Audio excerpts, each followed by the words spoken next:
Morning, Nick in here. It's another quick chat about blockchain. It's a wet, quite pleasant actually, summer July morning as I go on my walk with the dogs. But it's wet, and I guess that's what you get when you live in the West Country near the coast. But let's touch on blockchain.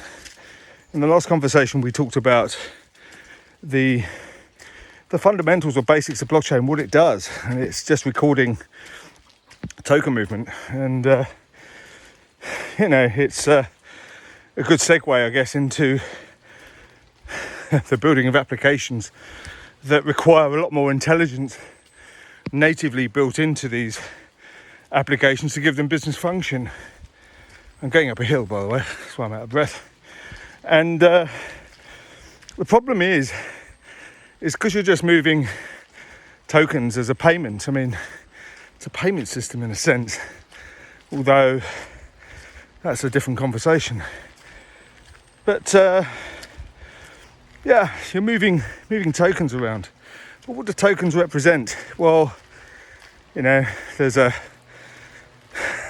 body of people that think, tokens represent enormous value, and that you can tie or link tokens to other stores of value or assets, or they indeed can represent assets themselves. Well, they can't, and there's the problem. If you have a transaction in the traditional capital markets world, transaction is based on many things. It's an agreement between two or more parties to do something, to buy or sell, to extract or exchange value. But it has a number of important elements that Bitcoin doesn't have.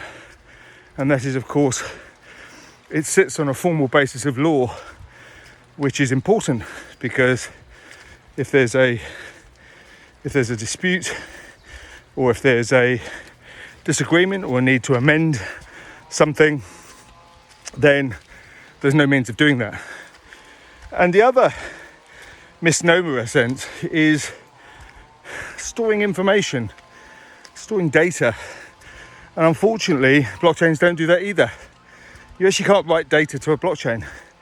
You can write the location of data off to another oracle or another repository or another blockchain, often referred to as an atomic exchange.